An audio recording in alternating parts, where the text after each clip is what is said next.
We're going to be looking at 5 myths today and really investigating them in various levels of detail. And the way that we're going to do this, and Debbie did speak to this briefly, is firstly exploring it in terms of some of the findings that we know to be true, but also then getting feedback from our panel and also exploring additional insights through dialogue and Q&A with our audience, yourselves. So we are going to be taking questions and answers throughout the course of today's session. So we're hoping that it is going to be as interactive as possible. And we look forward to hearing what you have to share around the different myths. And the 5 myths that we're going to be looking at is that, firstly, change management value cannot be measured. We're also going to be looking at the myth that change management is people-driven, not data-driven. The 3rd myth that we're going to be looking at today is that data equals better results. The 4th, that data cannot predict outcomes. And then lastly, that data cannot replace intuition. So we're going to be looking at these in a number of different levels of detail. So I think to start off with, and perhaps something that is close to many people in the room, especially those of you that are functioning as change management professionals, is that change management, the value thereof, cannot be measured. And we know that it's often very difficult for us to secure funding for change management initiatives. And this is often because the people that hold the purse strings see change management as being soft and fluffy, and they often see the work that we do as being intangible. And because of this, it becomes quite difficult for us to validate the need and the importance and the rationale for actually putting budget towards something like change management. And, you know, it's a conversation that I know all of us are having on a daily basis, having to educate around the value that is being derived from change management. And the truth is that there are a number of different tools and measures that can be used to validate and quantify the value of change management, and also to measure the return on investment of change management activities.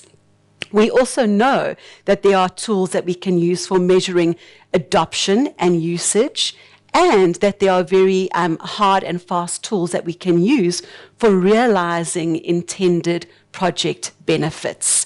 So these are things that we need to look at using a lot more as part of, and bringing to the fore a lot more as part of our roles as change managers.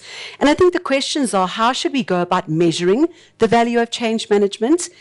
And I think also an interesting question for us is, at what point is the spend on change management not worth the investment? Because I think that is also an interesting question for us to ask ourselves. And on that note, I'd like to hand over to our panel and start with some of our panel Q&A. And I'm going to start with Samuel. So can you share an example of how you measured change management adoption rates within your role at Sasol, and perhaps what some of your biggest challenges were with regards to the measurement of this? Thanks, Linda. Yes, we do quite a number or a variety of measures to see how solutions or processes or systems are adopted. And I think surveys is almost the first one that jumps to mind because it's easy and quick. So I would like to share with you what we call a people radar. We've developed this tool to look at the emotional and cognitive buy-in of people, and then based on utilizing human resource consultants. So they meet with your operators, the mining operators, just before they go underground. After they've changed, they meet up with them and they have a quick 5-minute discussion around this change that you're introducing, whether it's now a new process or the new targets and things like that, and asking them just open-ended questions, getting feedback, and then making an assessment based on that. Where do they stand cognitively? Do they understand this? Do they can they actually do the new things? And then also, where do they stand emotionally? So if you look at that graph, this is in a specific area where we then plot the different areas. on both emotional and cognitive. And then when we gather that, then we play it back into the shaft leadership or the mind leadership. And if you just press again, then you can see that on the cognitive, what's that? The cognitive, we use ADKAR without the D. Where do they lie? And then if you press again, we use the emotional response to change, which is actually the desire part of ADKAR.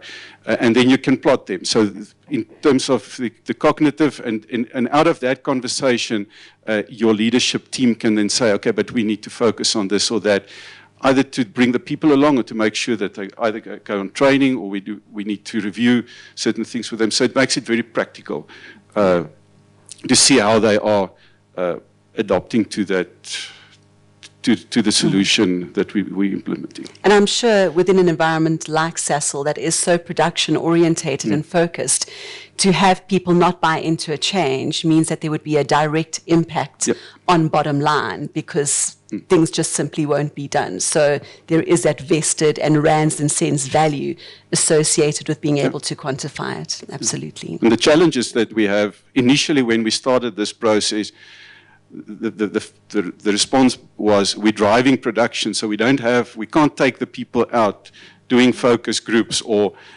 having long conversations, and the only time we had available was that 5 minutes after they've changed and waiting for the cage to go down. And we jumped in and used that opportunity, and now the managers are asking, so where are our people? Are they really where they're supposed to be? And that helped a lot. Okay, well, thank you. Aneshri, can you share an example of how you measured and quantified change management value within AB InBev? Okay, so where do we start? For me, I think what we've built in our tools is to ensure that when you're starting your project, it's critical to actually plot what does success look like. So I think many of the times we go on doing our strategies and our plans, but we're actually not knowing what we're tracking against. So for me, is about how do you plot in what your success metrics looks like. So for me, it could be we want an adoption rate of 75% in the first week or 80% in the second week. So you agree and we sign off with all our stakeholders in the teams and through our sponsors, and we track against that. The tools that we've kind of used in AB InBev is around doing sessions to focus groups. We kind of use gamification, which is Kahoots, to see understanding and to see how early people are adopting to certain processes. We've also used data. So for productivity. So in the first couple of months, we look at how the productivity has been and how we want to track after the project. So there's a vast number of different ways that we plot around this. For me, it's key that we don't just quantify the value at the end of the project, but we do it in intervals and milestones. So we're testing various elements like communication, how our leadership has responded to change, and how they're driving that. And then actually go back and report and say, guys, we've actually received now 90% adoption, which means your usage of your tool is actually where you want it to be in terms of an investment point of view. So you've got to take a much more business stance in the way we add or show value towards change management. I think if I look at some of the projects that I've done, we've recently launched something called, which is a collaboration tool, but Zoom. I don't know if everyone knows Zoom.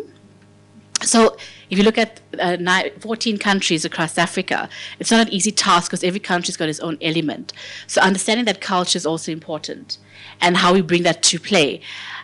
So with the Zoom collaboration tool, in the beginning we had low adoption rates. And the reason why is because when we had started, was previous to me being there, we didn't quantify what success looked like. So we had to go reassess and say, guys, this is what we want our achievement rate to be. So some of the things they didn't consider was the fact that we have guys in breweries who don't use Zoom. So it's understanding your culture and then plotting it, not saying I want 100% adoption, but making sure that it is actually fit for purpose for the organization as well. So for me, metrics is extremely important. Otherwise, we're just doing pink and fluffy and we're not actually measuring and showing value for our capabilities as change. Yeah. Yeah.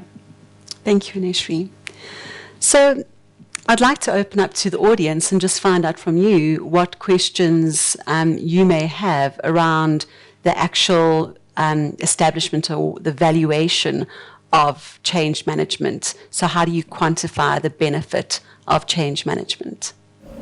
So I think just, Samuel, I know that you have had some exposure to how ProSci calculates change management return on investment.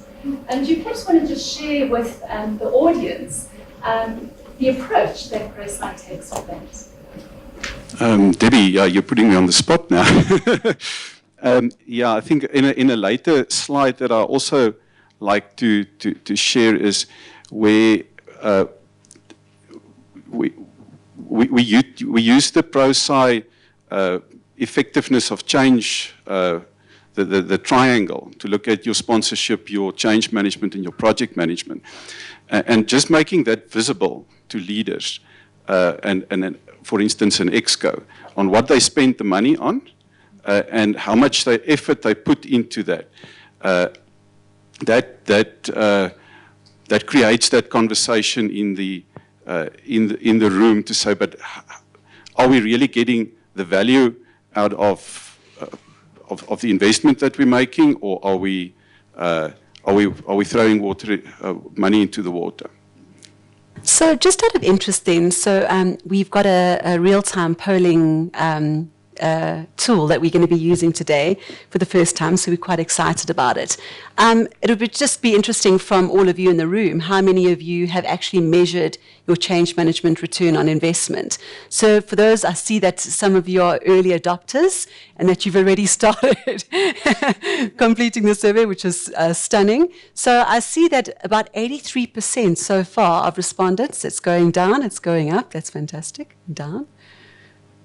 So I just want to get a sense from the room of how many of you are actually measuring your ROI.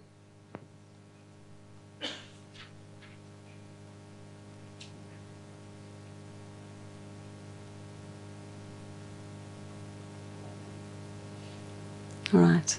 So quite interesting. So we definitely see that there's a large percentage of change managers in the room that are perhaps not accurately or not sufficiently measuring their change management ROI. And it's definitely one of the tools that we need to start using to start driving credibility and the validity of the work that we're doing as a profession. And I think for those of you that aren't, there are some very specific things that you can do to look at quantifying your change management ROI. So one of the things that you can do is choose a project to measure change management ROI.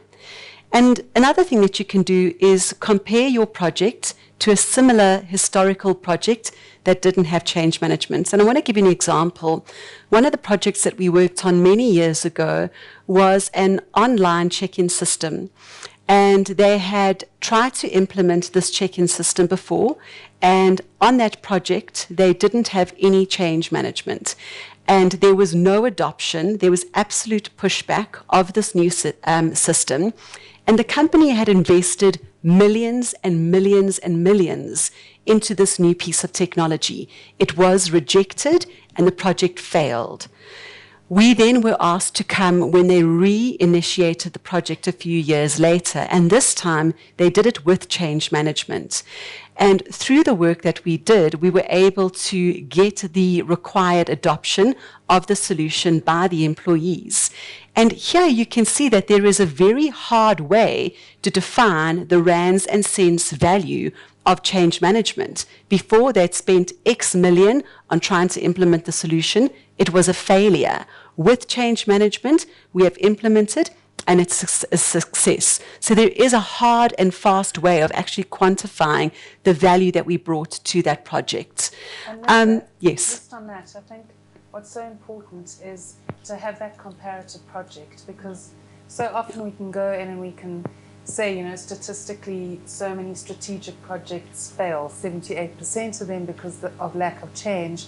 But when you go in and you've used the change management and there's a great adoption, the counter argument is often, but how can you prove that this Yeah. wouldn't have happened if you hadn't had the change management. Exactly. So, and that's what's often really difficult from tracking the change ROI as well. Yeah.